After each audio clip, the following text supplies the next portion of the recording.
Pero kinakaya ko na sarili ko. Okay, enough. Ay, oo nga, kasi alam mo, hindi mong buntis ka pa naman. Sabi nga ng mama niya, mabilis ka mabilis na pagod. Hindi pa sa gilid. Kutor, ano tawag? Nagigilin ako eh. Manang-mana sa nanay pala eh. Bebe, gawagin pa ako, naguguhit pa ng gano'n ha. Kutor ko, ano tawag doon, naguguhit mo na. Nagpa-blush. Oh, di bagay sa akin.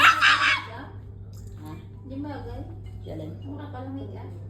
Ako di naman ako marunong. Mukhang pang-pang. Not too much, amay. One time only. Mami,